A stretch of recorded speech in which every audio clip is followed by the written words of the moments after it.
Hello and welcome to Menu Heroes Digest. I'm your host, Steven. Woo! And I am Jordan, the co-host, and we live in a society. And as you can see, I am once again off camera. Woo! This will be the last time, I promise. I should be better next week. I am always off camera.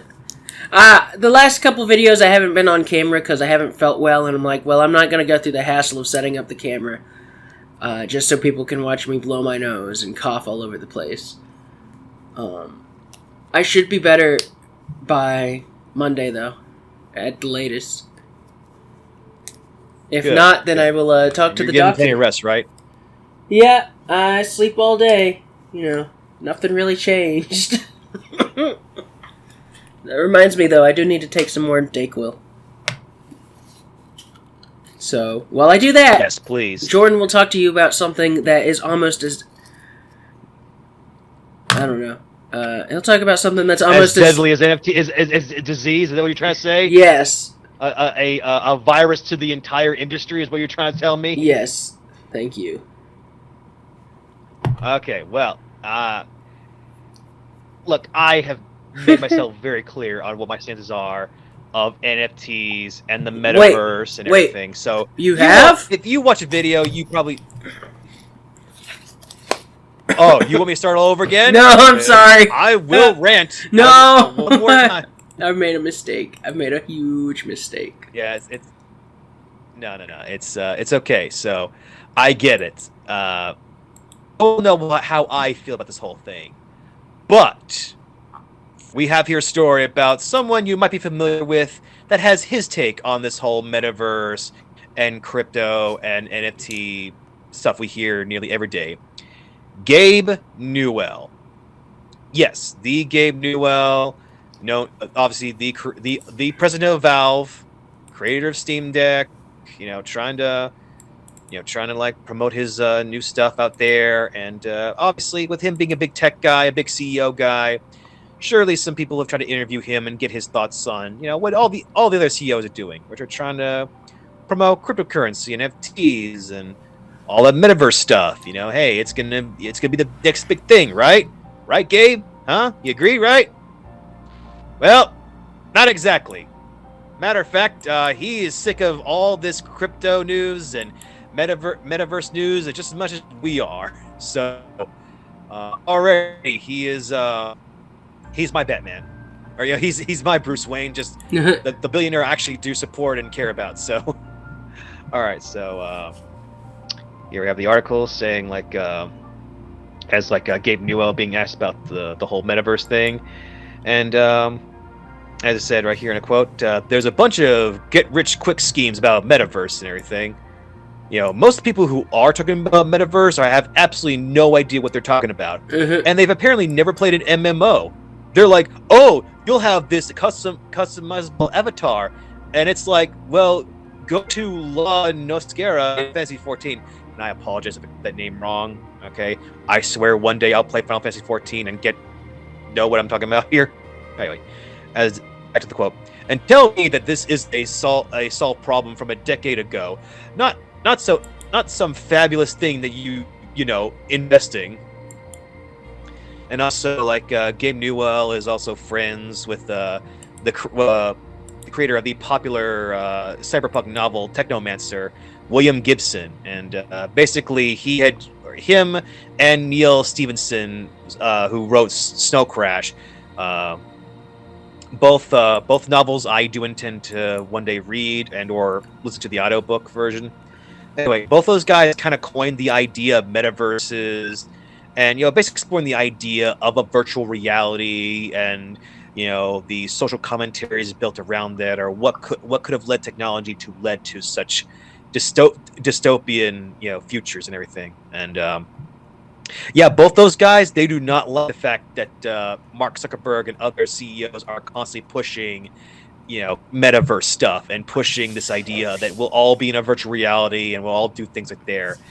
Again, these novelists, these writers have been trying to warn people, no, this is a very bad idea. we wrote these stories to let you guys know this is all a very bad idea. It is a very bad idea, yes. And, as Gabe says about, yes, yeah. I mean, look at frickin' Ready Player One. Like, really look at it. I know it's not Steven Spielberg's best movie. It has a fair share of flaws, but like, it shows how messed up and how completely desolate the world is, and how nobody seems to care, but except for the virtual world where they focus all their time and energy on, and to trying all the best skins, all the best equipment, and everything. It's like that movie that was trying to let people know what an NFT, a crypto world was going to be like, and there's people who actually want that. Like, really?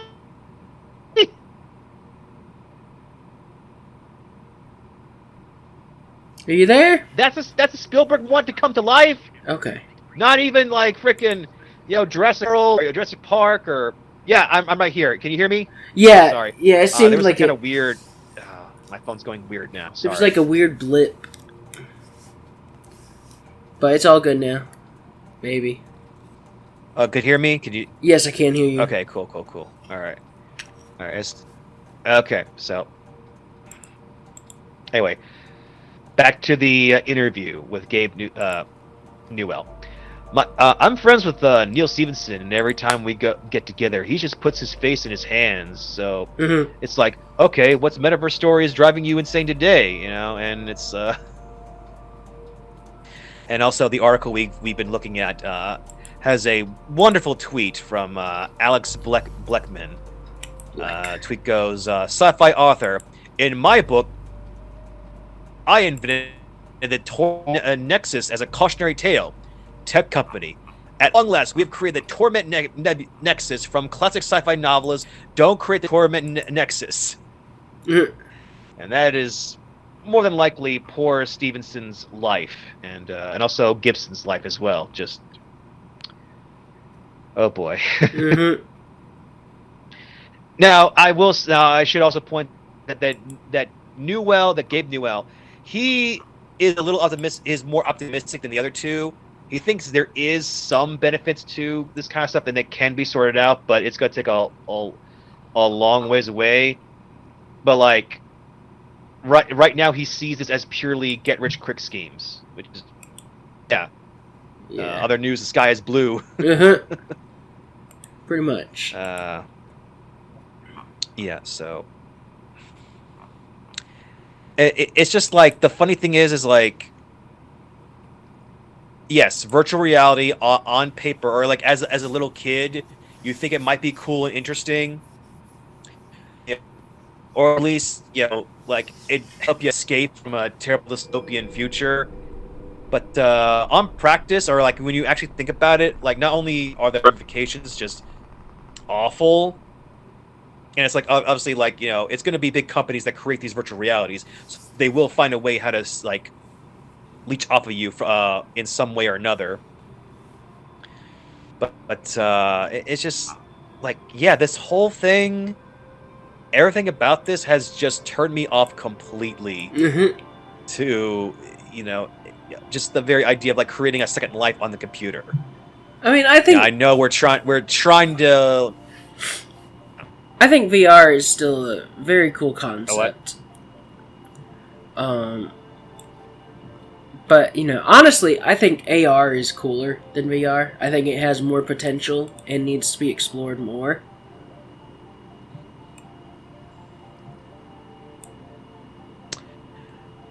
Again, I partially agree with Newell in that in time this thing will be sorted out and that we can, work out all the bugs and get something really good out of this. But I like to fast forward and get to that part and not do all this crap. That's how I feel. Yeah.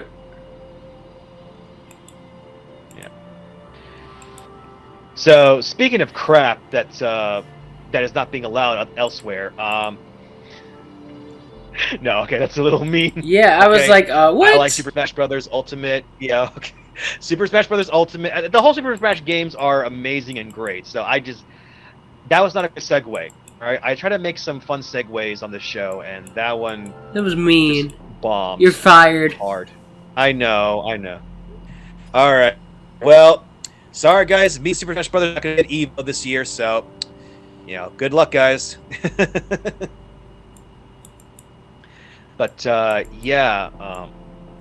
on the as much as like Nintendo fans and just most casual gamers want to say Super Smash Brothers is a legitimate fighting game and everything, unfortunately they're not going to be at the Evo 2012, which, to remind everyone, is the biggest fighting game esports event of the year. It's it's a Sony-owned organized event and everything. They've allowed other companies to show off their fighting games to there, and allowed to broadcast it, especially on Twitch and everything, and live streamed, just to get people's engagement and excitement and everything. So, as I said, the organization has had to let everybody know online, saying that let everybody know in advance that Super Smash Brothers will not be appearing at this year's Evo, which again is extremely weird because there's been at least a Super Smash Brothers event at Evo since 2007. So this thing's been going on for quite a while, and for them to just immediately say, "Nope, sorry guys, no more," and and granted, like obviously last year's was canceled because of the pandemic, and actually the year before then, 2020's East Evo was canceled over the sexual misconduct allegations against the CEO of the Evo company. So Evo's not had a pretty rocky past. As I said, like the former CEO is gone now, and thankfully, pandemic has gone down some. It hasn't completely gone away. I know restrictions are lifting, but does not mean that everything's fine, hunky dory, and we can just simply act like everything's fine and everything as it was back in 2019. I just want to put that out there because I'm still wearing my mask. I'm still being cautious, and I get it. Some people want so badly to not be afraid of the pandemic anymore, be afraid of COVID anymore. I partially understand, but I still got people I gotta look after. Or there's people that I do not want to accidentally, carry something over and reach back to them, and they get sick, and whatever happens to them, I have to completely blame on myself. So that's where I'm at mentally right now. I mean, yeah, we're still wearing masks. I did not mean to. We're still wearing masks when we go out, and we're still being careful because it's not over yet.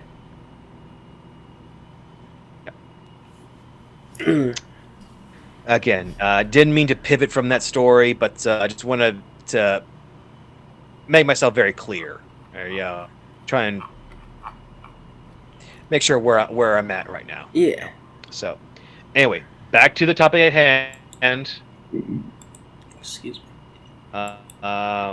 Yes, in the past, Super Smash Brothers.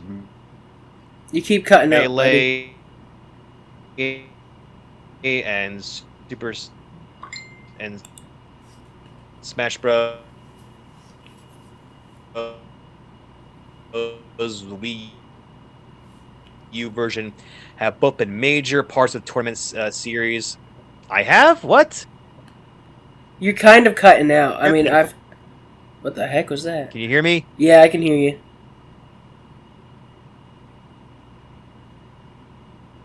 You still there? I hate the internet. Okay, because I have been trying to yell, trying to make sure you hear me. It's just very delayed sometimes. I've been trying. Let me try something. I am not touching my microphone. My hands are... Alright, are you still there?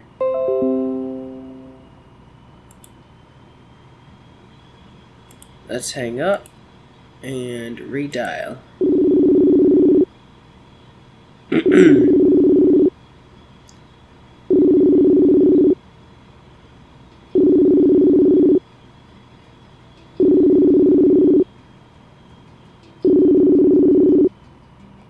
Hello.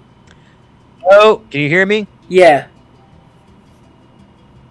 Okay, all right. So we heard most of what you said. wasn't- It was just sort of cutting out when you were talking about how Smash Brothers Melee and Smash Brothers U were at EVO in previous years.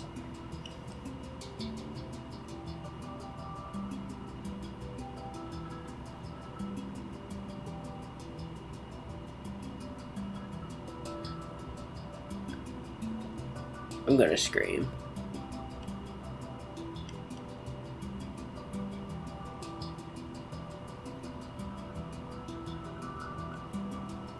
You still there?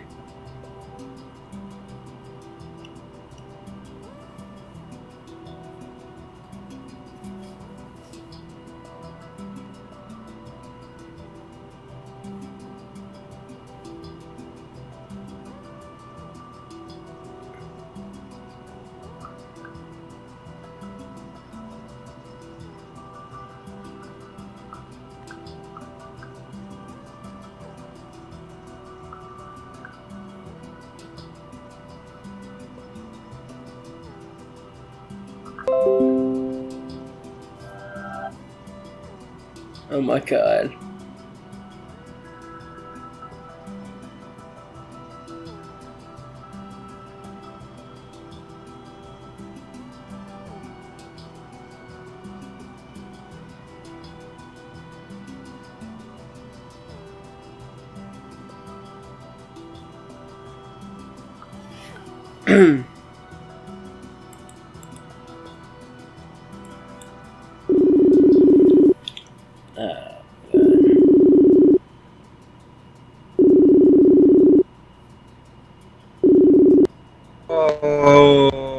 Hello?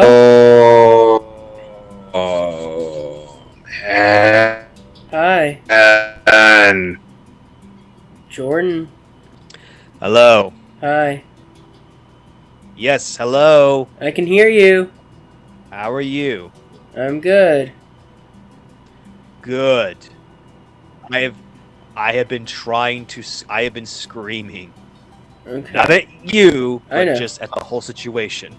I think there might be something wrong with your cord. Okay. I haven't touched it though. I haven't touched it one bit. Well, yeah, it might need to be replaced at some point. They're not expensive. I mean, it.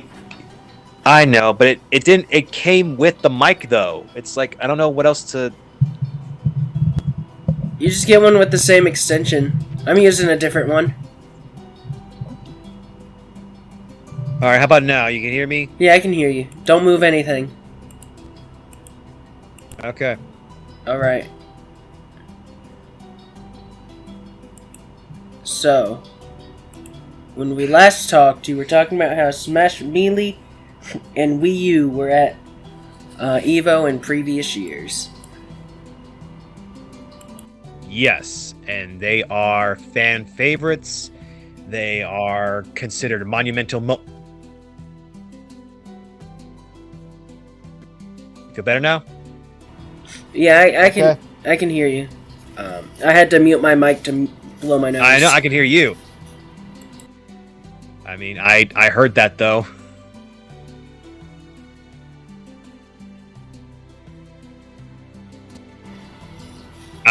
Okay. So cut that whole thing out. No, we don't have to cut that out. Okay, so that's gonna be really awkward. Just keep going, Sure, okay? I'm Just making keep it going. Super Smash Bros. Melee and Super Smash Bros. Wii U, both major parts of the tournament series each year. Monumental fan favorite moments, as beloved as Street Fighter and Tekken. But Nintendo, old grumpy old man Nintendo, was like, you kids having fun there? Not while I'm around. And then they just like, tried to shut down the Melee tournament at EVO 2013. They've just, again, I'm not sure if it's just pure because like EVO is owned by Sony, but it just seems like Nintendo's just being spiteful with like not letting their biggest fighting game franchise, to be available and be shown off at one of the biggest fighting game esports events in the year. Yeah, it's a little weird, but Nintendo's not always. Yeah. Okay. So like.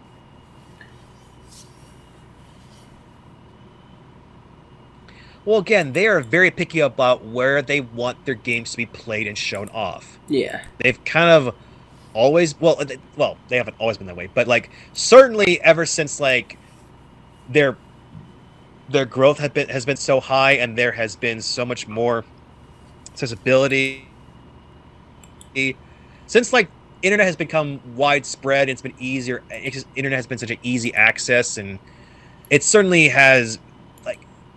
That like Nintendo has been one of the companies to have really cracked down to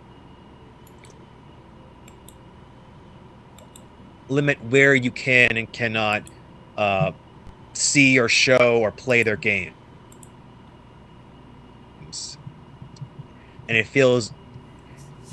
it seems like it's more of a hindrance towards them in the long run, because it's just like you're limiting, exposure for your products.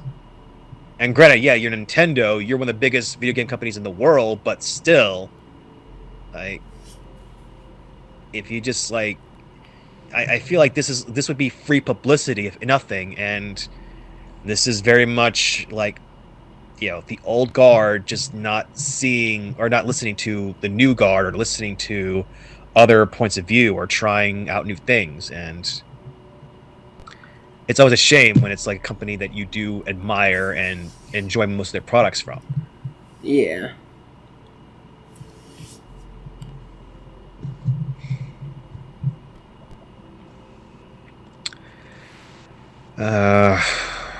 So anyway, you ready to move on to some of our newer topics this week? Yes. All right. So, the Cuphead show. Yay! Season 2 it's already been renewed for season 2. And apparently it's coming this summer. Well, yeah. Yep. As I said, I don't know if they mentioned it here on the article, but from what I heard, like, they had most of the episodes already finished, and it was like, I think the plan was gonna be, it was like 24 episodes, and they just decided like we'll split that in half and release the other half later on.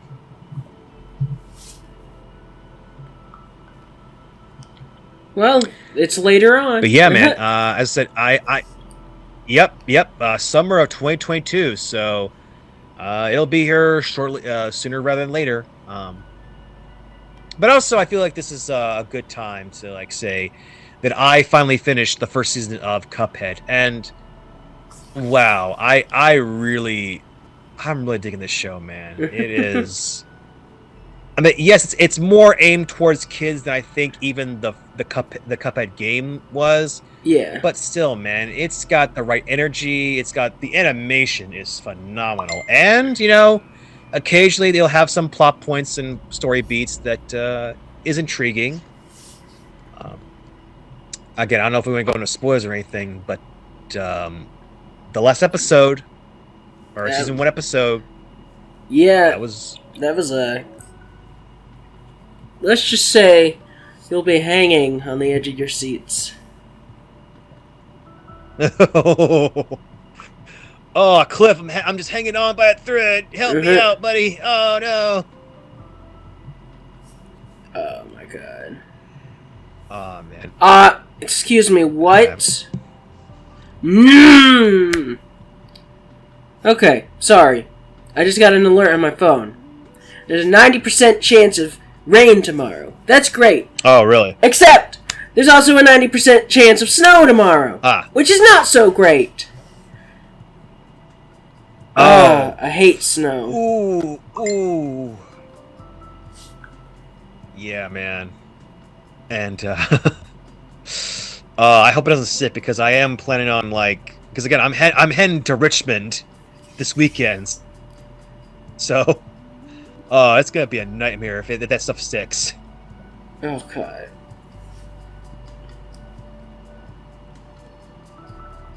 All right, so Cuphead Season 2 coming out June 30th. June 30th, right? You have the article up. I don't.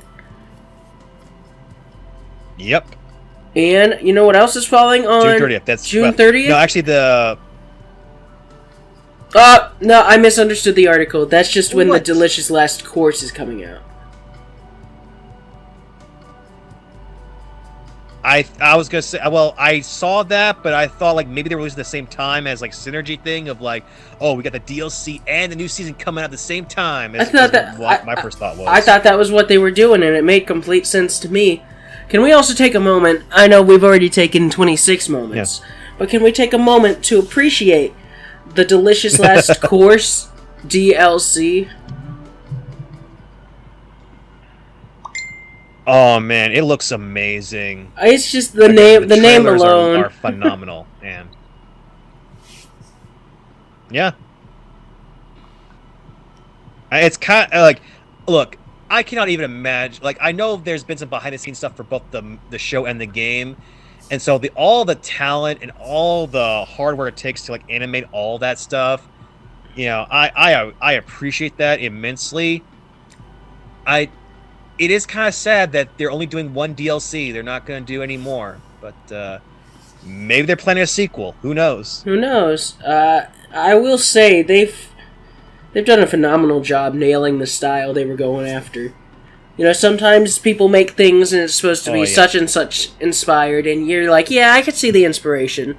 But with Cuphead, especially the show, it feels like it could have aired back in the day. It feels like... I mean, it is a real show, but, feels like it could have come from that time. Yeah.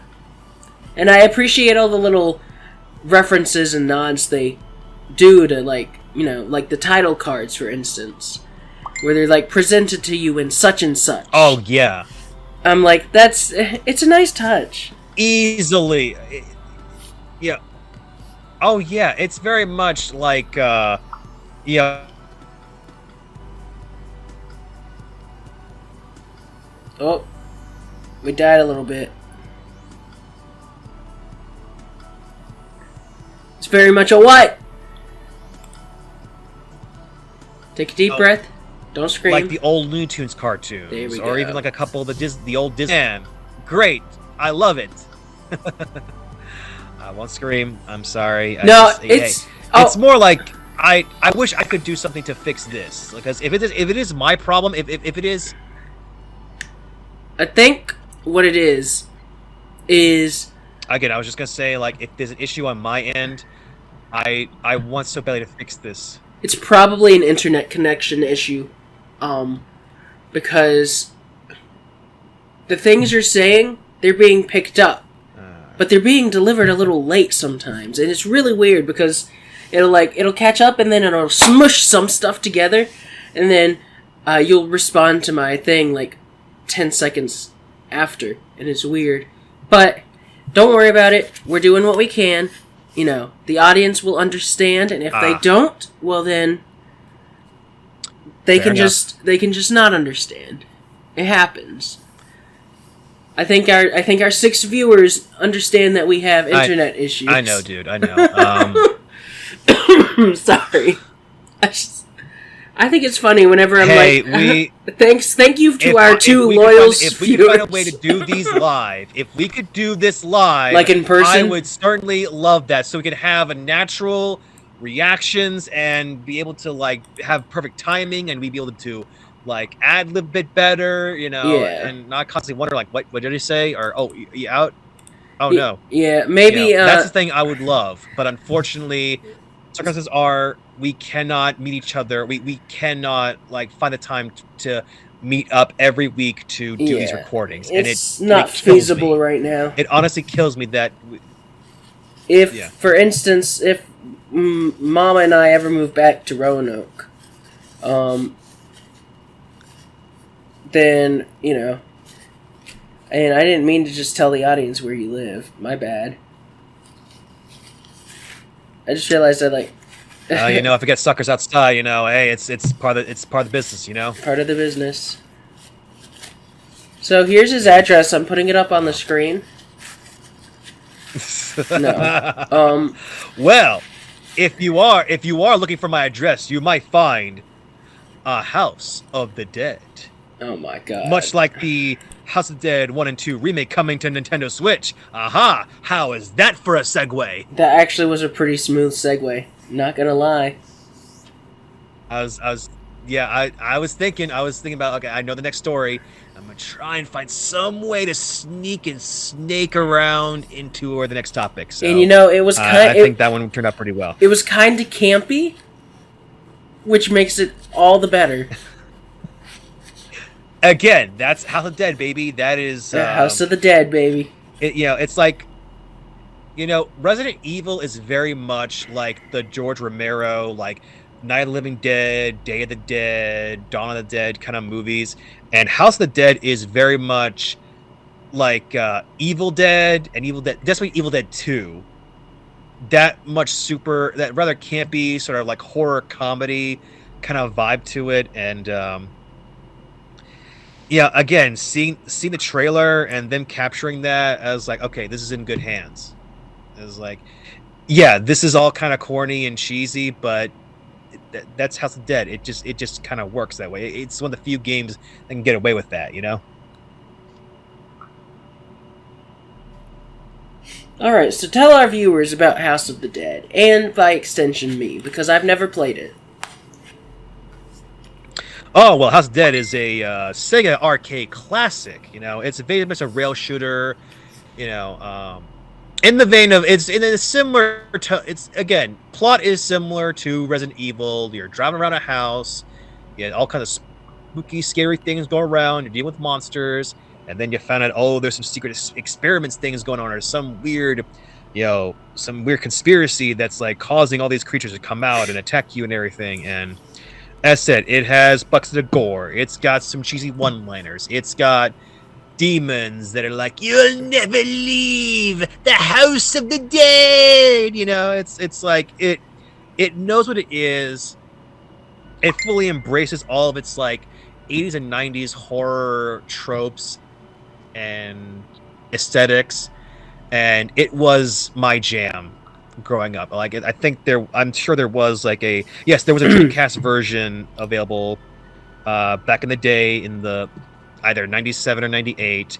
I played it like crazy along with the other Dreamcast classics, and I was so sure that Dreamcast would be the console, because it had games like this. It had, of course, Sonic Adventures.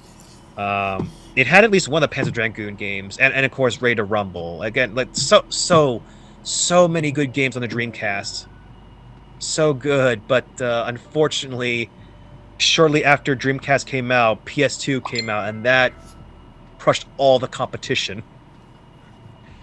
But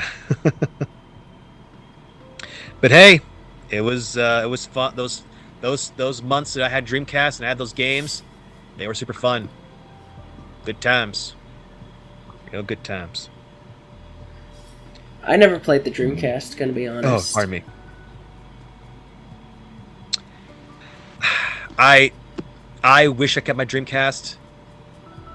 I was a Sega kid, but after a while, because like again, Sega just kept plummeting and just kept making bad decision after bad decision, and after a while, like even diehard Sega fans like me were like, okay, this is all going nowhere. I'm gonna abandon ship, and I probably sold my Dreamcast out and got my PS2 and everything. So yeah, I wish I kept it. There would have been it would have been fun to play some of those games in the original Dreamcast and play them on the channel. But thankfully, you know, you got Nintendo Switch and other consoles that are doing a few modern remakes of some classic games. So, hey, yeah, Yep. I, And yeah. this Hopefully, is this all turns out pretty well. Hopefully, this is a faithful. this is one of those games that is getting remade. I don't remember if you actually mentioned that. Yep. I kind of zoned out a little bit. I think I did, or well, okay, so yes, this is not House of Dead 3, guys. Unfortunately, this is not a new installment in the House of Dead franchise. This is a Remake. remake of the first two games, and you know, I'm okay with that. Yeah, And we will see them in April. if you're not going to do a new one, at least make sure the old games can be ported into new. They're good, and hopefully they don't mess these up. And I can pick them up and play. And you know, I mean, we can't cover it on the channel because I know they are very proud of their 80s horror aesthetics and would not be fine for the would not work for this channel, unfortunately. Unfortunately, no, I wouldn't. But hey, y'all would have the satisfaction if it's good. Y'all have the satisfaction of me enjoying them at home on my free time. Yes. Oh, and before we get to the next story, I do want to make an announcement saying that yes, I finally have a copy of Pokemon Legends Arceus. Nice. It finally came in the mail. I have a whole week off. So I have no excuse to not play this game and to give a review of it next time we do Menu Heroes. Or next time we do Menu Heroes Digest, I should say. Yeah. So... And hey, that might be one of the things we do, or one of the special episodes we do coming up, is where I just give my my little reactions and or my own little review of Pokemon Legends Arceus.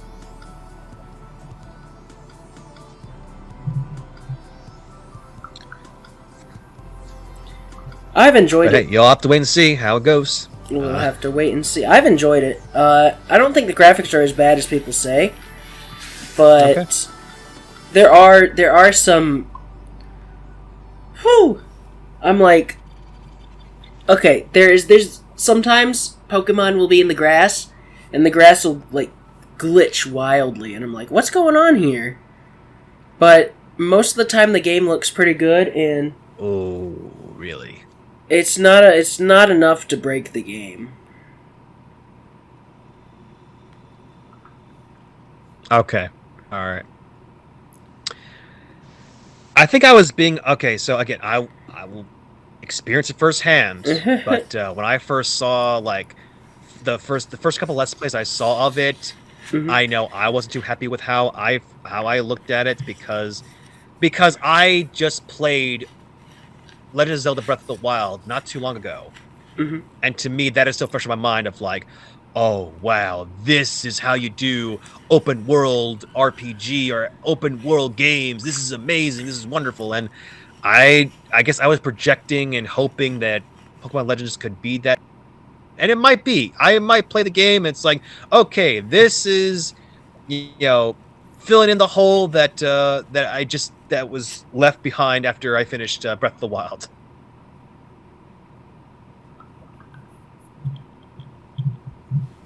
All right, so since we're on the topic of remakes and re-releases, let's jump on over to the N64 real quick. I know we're out of order for the for what we shared in the group, but you know, it just makes sense to me.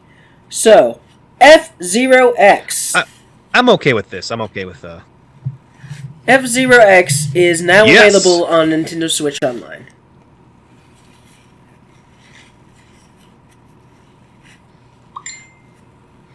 It's about time. It's about time. Yeah. And for those of you who aren't aware of F-Zero and its history, You know that guy, the guy in the helmet who does the Falco Punch? That's a guy. That's Kevin Falcon, and he's from F-Zero. So you're finally going to see the game where he comes from. Hope you enjoy. I won't. No. And it's got multiplayer, so you can play it online.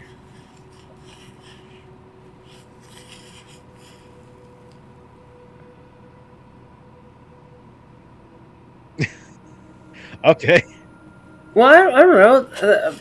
Yes. Maybe we could play it online. Play it online. That's a good idea. Anyway.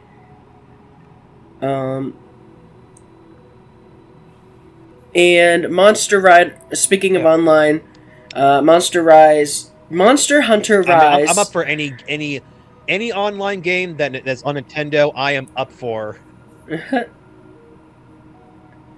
So from the 11th to the 17th, Monster Hunter Rise is free to play for Nintendo Switch Online subscribers. The full version is available from the 11th to the 17th.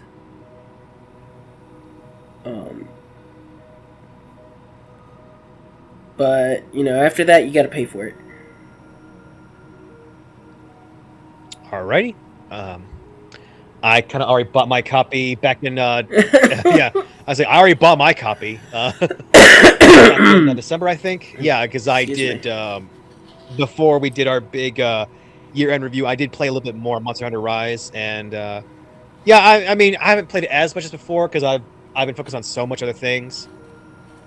So many projects I'm working on right now, and scripts being written, and so unfortunately, Monster Hunter Rise was the game I had to put down for right now.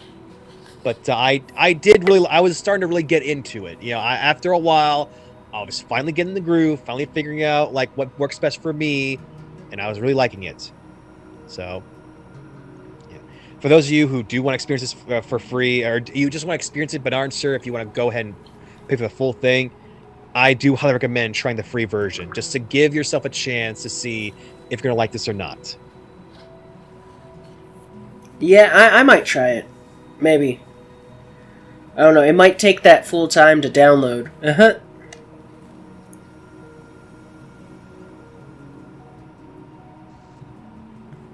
So let's go and talk about. But you might be like me, where sure. And talk about Ukraine.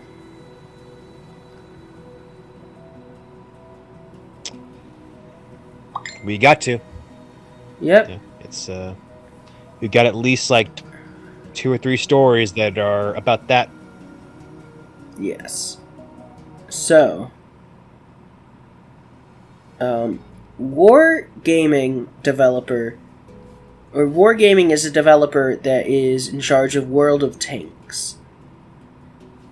And they have rerouted company resources to support the over 550 developers at its Kiev studio. As Russia continues to invade Ukraine. Let's see. It's currently helping its staff find alternate housing and sending early salary payments. This is something that Ubisoft was doing too, so that was good. Yeah. Let's see. Yeah. Their largest development hub is in Minsk, which is the capital of the neighboring Belarus, which has served as the staging platform for the Russian war effort. And so some consider this to be an act of... Yeah, I was about to say, Belarus is very pro-Russian, so this is... I mean, it's one thing of like a company being in a bind of like your government wants you to do this, but also you've got employees and people you care about in the neighboring country that is being under attack right now. So it's like you're kind of they are certainly not in an enviable position. No, the company itself, I should say, and some have viewed this I mean, as... at the very least, they are showing support and care for... Oh, sorry. I was going to say some have viewed this as an act of political treachery.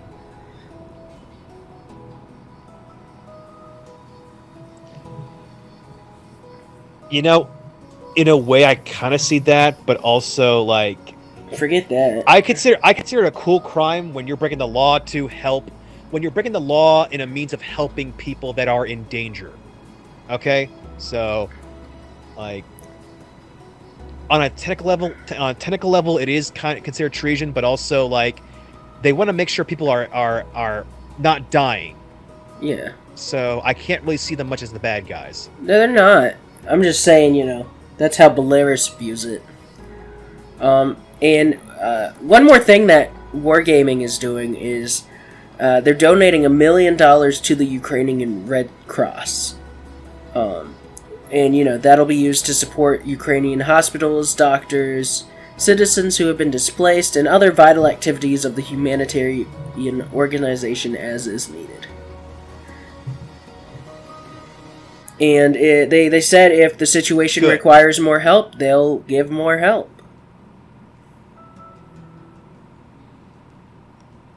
Again, that's... I tip my hat to you, Wargaming. Yeah. This lone little American just ain't doing much besides writing scripts and playing games. I salute you, and you have my full support, Wargaming. Yeah. Today's sponsor, World of Tanks. No, I'm just kidding. That would have been so perfect, though. Hey, shout out to them, though. The whole thing, shout out to them. This whole episode was one long ad for World of Tanks. Or World of Warplanes. But yeah, shout out to their game. Because, you know what? They're doing good. It's heartwarming to see gaming companies, help out in humanitarian issues. The whole Ukrainian crisis is kind of... It's a mixed bag for me because, we know one of the biggest reasons, and this has been in the news, that people are so for this, they're so eager to help Ukraine. A lot of it's got to do with the fact that they're a European nation.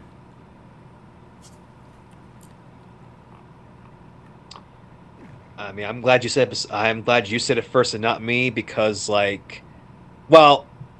think it should be self-evident that any country that's being bombed or being destroyed or significant Sean killed should be an awful thing.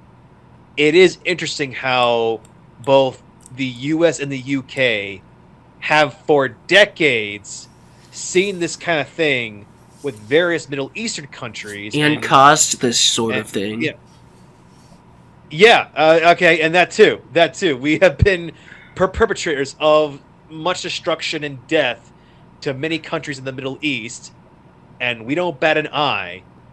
But again, and I'm not saying that the Ukrainians deserve this, or I'm not saying that I shouldn't feel bad for the Ukrainians, but we are drawing so much attention to it, and we're seeing more sympathy towards Ukraine more so than other countries.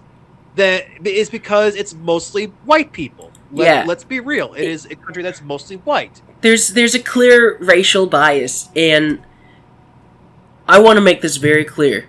We are not saying that the situation in Ukraine is not dire. It is. It's I guess another reason this is such a big deal, and I will give the benefit of the doubt to some people here. Russia has one of the largest nuclear stockpiles. So, that adds even more tension to a tense situation. But, I would love to see this kind of support thrown behind other conflicts of this nature. Not just when it's directly on the home front, It's that whole... You would hope... It's that whole mindset of, if it doesn't affect me, then I don't care about it. which it's just a selfish mindset. And I can't always say too much because, you know, sometimes I'm like, you know what? It doesn't affect me. I don't care. I usually reserve that for things that don't really matter. Well, I say matter, but like things that aren't life and death. Like, for instance, in this, I'm not trying to trivialize anything. I realize this is going to sound really trivial. Dad's been on the look, or he's been keeping an eye on GameStop to see if they get new Pokemon cards or Magic the Gathering cards. And I'm kind of the mindset, well, I don't care about it, so I haven't been, you know, been keeping an eye out because it doesn't affect me. You know. But that's not, I lost the story. Not gonna lie. Oh, about the wargaming, or are we moving to the next? Or well, basically, I confused myself. I used confusion on myself. It's okay. It's okay. It's okay. I'm still sick. Going Okay. on tangents, we lose focus of what we're doing. It's totally fine. It has happened before, and it'll probably happen again.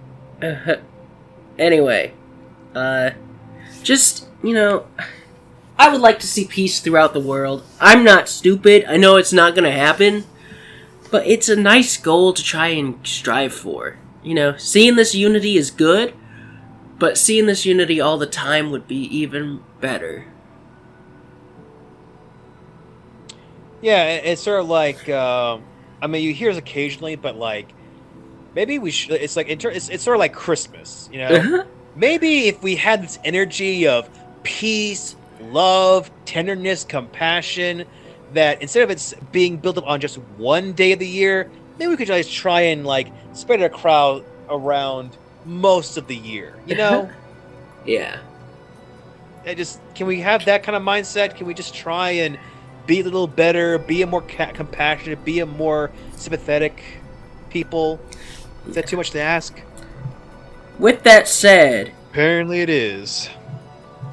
Let's talk about Ukraine more. Yay! We got three more stories. Two more stories. We got three more. Okay, two more. Sorry, two more stories. Sorry. All right, so gonna keep this real short because there's not too much to go on. The next stories are about fundraisers for Ukraine. So, itch.io. Oh yeah. Has launched something called the Bundle for Ukraine, which is a massive collection of nearly 1,000 games. Donations start from 10, and in exchange you'll get 991 games. And so you'll get some of the games included are a retro-style JRPG Crosscode, a roguelike called Goner, and a musical adventure called Wandersong. But you'll also get games like Celeste, which is a fun, if not frustrating, platforming game. Towerfall Ascension, Super Hot, Baba Is You, I've heard Hike. good things from that game. Which one? Celeste. I heard of that one. The music in it is very... I was waiting on you if you had tried it first. And Oh yeah, I've played it. The only way I'd make it through the whole game is if I use the invincible mode, though. But it's a cute game. I hate the voices in it. The voices annoy me, but... Cool. The music's really cute too. Okay. So I'll add that to the list. So the sorry, I got hair in my mouth. So let's see. All the income from this will be split between the International Medical Corps, which is a medical assistance organization, and Voices of Children, which is a Ukraine-based organization that helps children cope with the horrors of war, PTSD, readjusting to school, and getting back to being kids. So, you know, this is an amazing thing. The minimum donation is $10, which is crazy because, you know, Super Hot, for example, cost way more than 10. Well, you know, at least more than 10. According to the bundle page, they urge people to pay above the minimum if they can afford to do so. But, you know, it's just, it's good seeing this, and itch.io did something similar last year with a bundle for racial justice and equality, which raised $8.2 million. And if I go over to the bundle page, if it'll load, it's not loading. Why are you doing this to me? Here we go. If we go to the bundle page, we'll see that $4.2 million, almost 4.3, have been raised, and the goal is $5 million. And the bundle is still available for 6 days. There will be a link in the description. Please check it out. You know, $10 is. Oh yeah, because I think $10 is like cheap as heck, and you know, regularly, this is the total value of this is about $6,000, $6,500. Oh yeah, and the games are DRM if we free. Get these games, and yeah, I was gonna say if we get these games, we have plenty of content for Menu Heroes. You know, I don't know how many of these games are safe for work or not, but you know, hey, there's bound to be some of those games we can play on the channel. Yep, there's bound to be something. So, talking about another game, or another thing that's raising money, John Romero is the co-creator of Doom, or at least Doom 2. No, Doom. He made a Doom 2... No, he co-created Doom. He made Doom 2. He co-created Doom and Doom 2, and he was the director of Quake. And also, he is the former CEO of the 90s as heck game company Ion Storm. Oh my god. Anyway, John Romero. He released a new level for Doom 2 called One Humanity. So it cost euros? €5, which is about $4.35 in US funds. And all funds raised from that will go to support the people suffering under the Russian invasion. By itself, very cheap, but so far it's raised more than $27,000. It'll all be donated to the Ukrainian Red Cross and the UN Central Emergency Response Fund. And, you know, the article mentions this has just been one of the many efforts that has been undertaken by the game industry. And it's crazy. It's crazy to see people come together like this. I wish it was under better circumstances, but, you know, I still like to see it. Now, our next story is about everyone's favorite company. Okay, can I say one thing, please? No. Yeah, go ahead. Okay, fine. All right. Yeah. Okay. I did want to say that, yes, I was going to say that it is super sad that there's these organizations that are created to, like, the creations themselves are not bad, but it's just the reasoning for they're created, you know, like the Voices for Children and all these, like, these Ukrainian funds that are helping people and everything. It's like, again, those are good things to have, but ultimately speaking, it's sad that we live in a world where we need them in the first place, and that anybody, especially children, are going through these horrific tragedies that are seeing families, loved ones, and just their neighbors and friends just dying or are being mortally wounded. It is, it is heartbreaking, but it truly means everything. It truly is like heroic work for some of these people to do this kind of thing. And John Romero, I know he was a bit of a wild card. He certainly, the dude helped make Doom. He made a lot of money.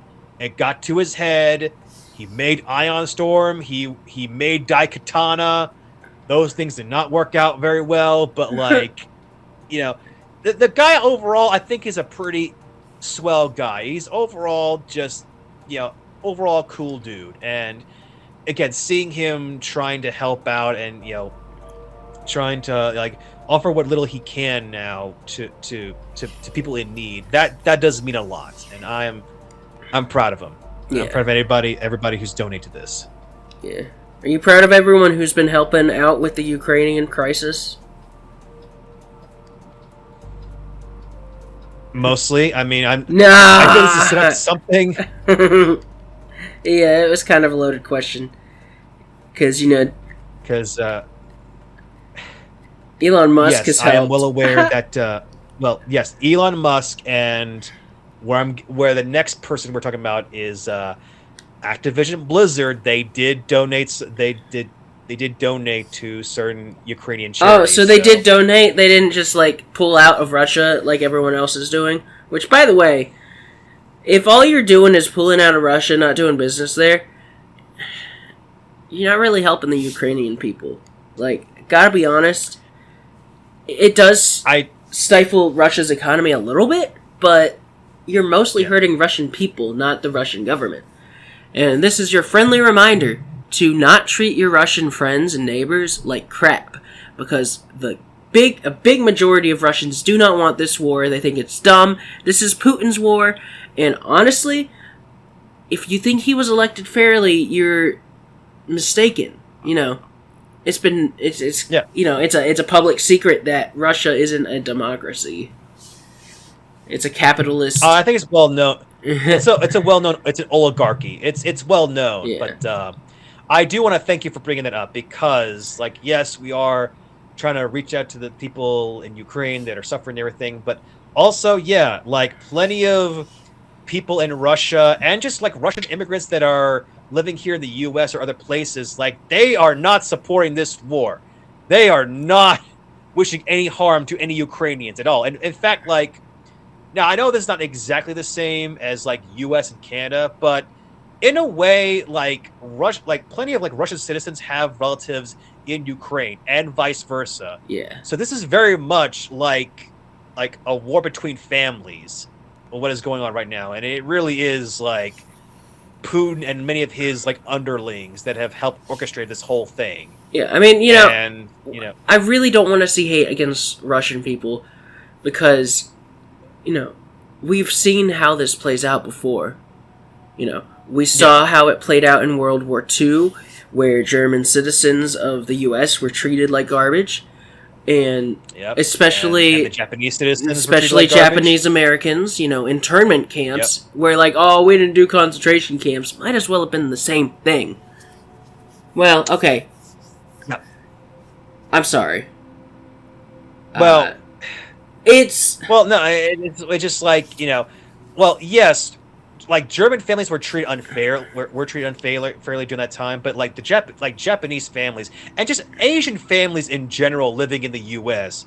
were just given the stink eye and were treated like absolute garbage during that time, just for the sake of they just happened to look Japanese. Yeah, and I mean,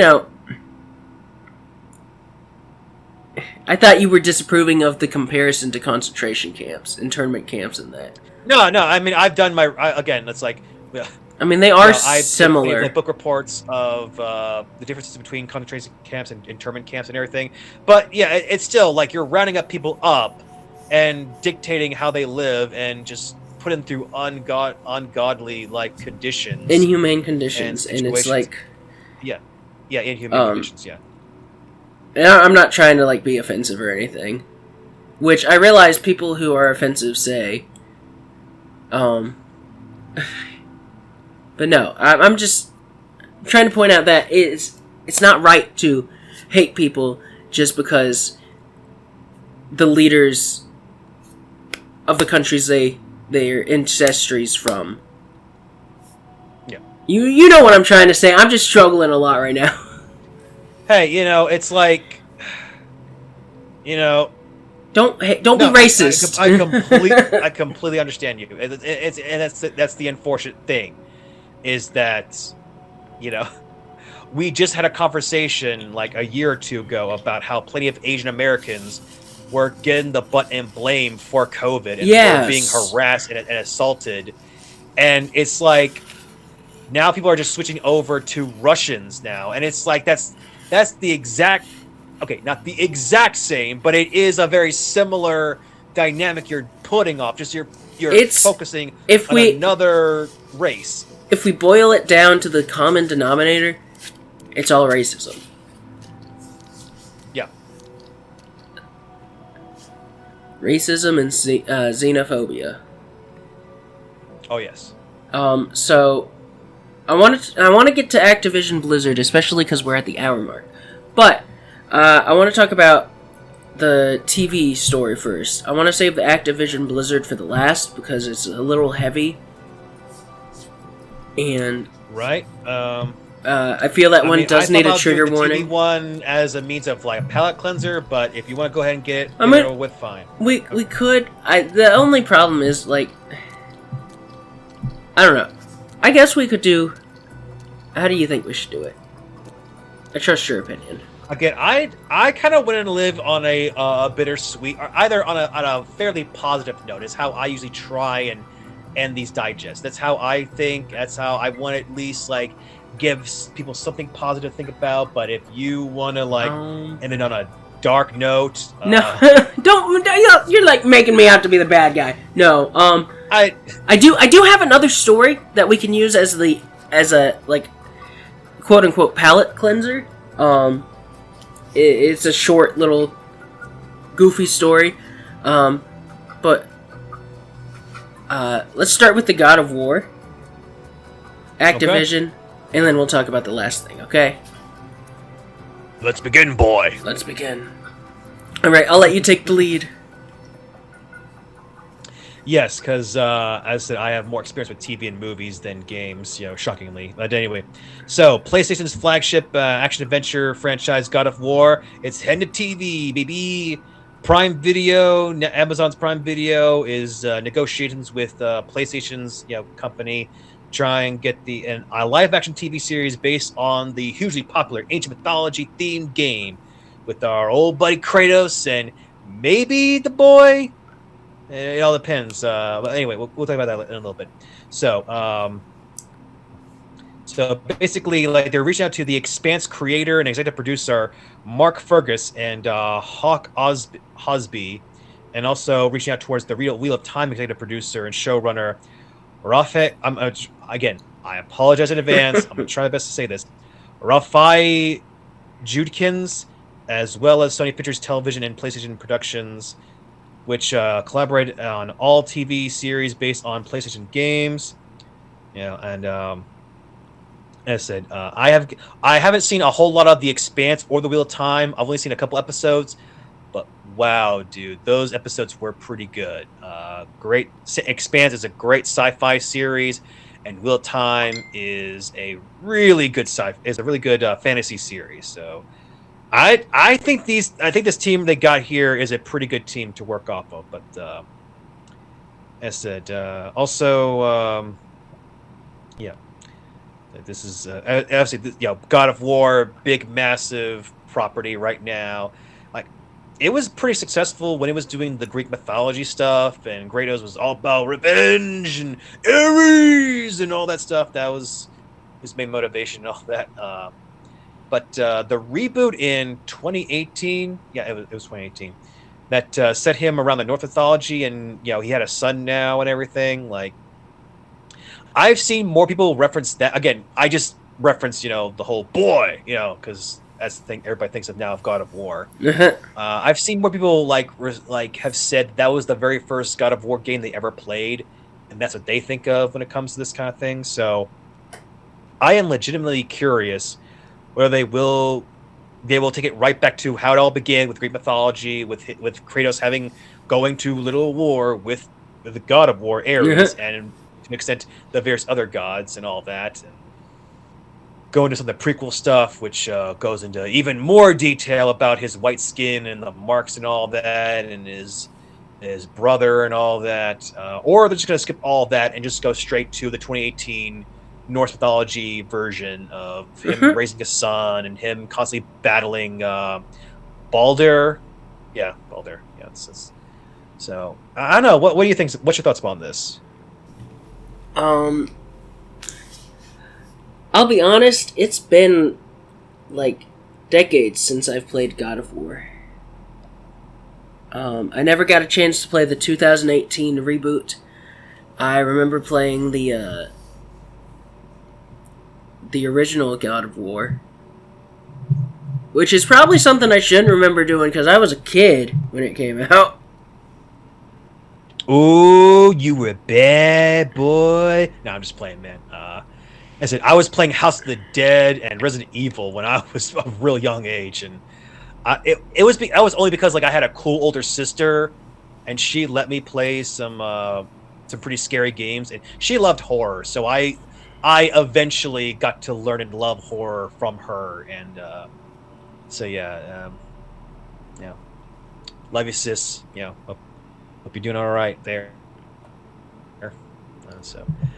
So yeah, I don't hold grudges to any kids that discover forbidden Xander fruits. plays Skyrim, so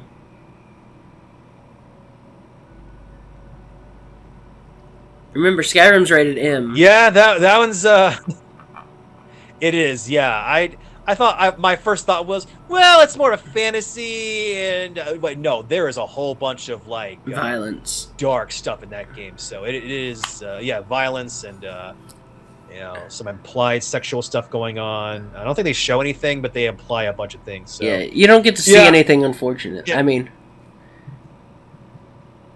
I mean, you can say certain things in some of the mods, but anyway, I wouldn't know anything about that. I just, what's a mod? I never heard of that. Oh, what? Yeah. Who buys games for inappropriate stuff? Yeah, like only a loser would buy a game like I don't know, H versus Evil.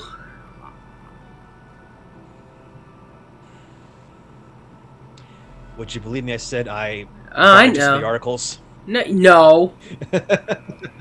You bought it because you hadn't been drinking water. Anyway. Time to get serious. This next story comes with a trigger warning. Or a content warning, sorry. And that is suicide. It is unfortunate. And sexual harassment. So, in 2017, Carrie Moynihan went on a business trip with Activision to Disneyland, and she killed herself in her hotel room. Now, at the time, her parents were not aware of allegations of widespread sexual harassment and discrimination at Activision, and were not made aware of it until the California Department of Fair Employment and Housing filed their lawsuit last summer. Now, Activision has declined to comment on it a whole lot, because they say it's out of respect for the family.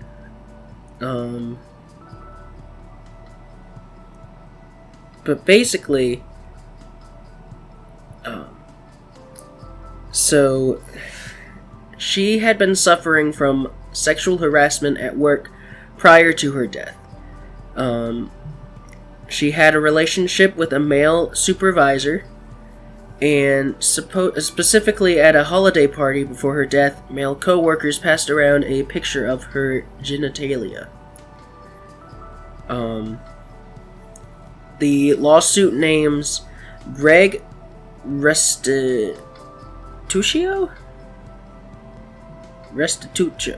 I don't know how to say the name. It lists Greg as the supervisor. It alleges that he originally lied to investigators about the relationship and removed items from Moynihan's apartment after her death. According to the lawsuit, Activision did not fully cooperate with the police investigation either, refusing to turn over Moynihan and Greg's work-issued laptops, as well as Greg's cell phone, which the company claimed had been wiped. At the time, Activision called it reprehensible for DFEH to drag into the complaint the tragic suicide of an employee whose passing has no bearing whatsoever on this case, and with no regard for her grieving family. Now, since the oh my god, sorry, I'm struggling, guys.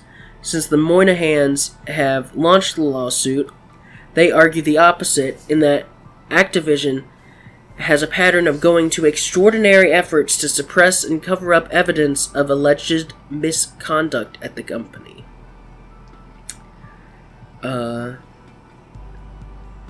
Yeah. And as a courtesy, since the story did contain topics of suicide, we will put the National Suicide Prevention Hotline for the U.S. At the very top of the description. And we'll also link a list of international suicide hotlines. Yeah. You know, we care about you guys. I apologize for our last week episode, because I did try to upload a few Ukrainian charities or places you could donate to help people in Ukraine and everything. I don't know if the issue has been resolved or not, but last time I checked, it still wasn't available or was not showing on our last video. It's not showing up? I'd been checking. It's not there. I mean, granted, I should have contacted you to make sure, hey, Steven, what's going on? Why isn't the Ukrainian charities? Why aren't they showing up on the video or in the description? Oh, did you comment these? Well, yeah, I didn't see it in the description, so I put it under the comments. Okay, I don't think links will show in the comments. Oh, really? Yeah. Okay, well, hopefully we'll get that fixed out and make sure. You just send me those yes. links and I'll add them. Okay, fair enough. That should be fine. But yeah, we do want to help out every way we can, and those of you listening or watching, we want to give you the right information so that you can find the help you need, or you can help when needed. Yes. So, as a little palate cleanser, that feels distasteful to say, to be honest. Anyway, to leave us on a little joyous note. Okay. Glover. Glover is an N64 game, and it is coming to Steam. The date, April 20th. 420. I'm not making this up. This is real, guys. Glover is coming to the PC. I have seen the cover of this game many times in my life, but I almost don't want to believe this is real. This feels like a fake game that you'd see on a TV show, or you see some of the kids playing or whatever. It's I keep looking at this thing and I'm like, no way, this is real. This ain't real. This is all deep fake. And, yeah, it says it's published by Hasbro Interactive and made by Blitz Games, but I don't believe it. It's all fake. This is OG fake news right here. But yeah, no, this is real. It's crazy, but it was real. It's not real. It's real. No, it's not. Anyway, that's all the time we have today. Thank you for tuning in. And as always, leave a like, subscribe, comment, and we'll see you next week with more content and hopefully less sniffles and coughs. Yeah, and as I said, I will be gone. Well, I will be out of town next week, but we will try and do at least small little mini Menu Heroes digest stuff to comment, because hey, we know PlayStation State of Play happened. In a normal week we would have covered that, or we would have done a special episode for it, but we just did not have the time, and we could not fit all that news in this episode. So we will cover that, or cover at least the trailers from State of Play later on. Yes. I promise. That is a Jordan promise. Oh boy. And you know what that means, guys. We'll never see it. Bye. No. I'm sorry. Glover's not real. It's all fake. Glover's fake.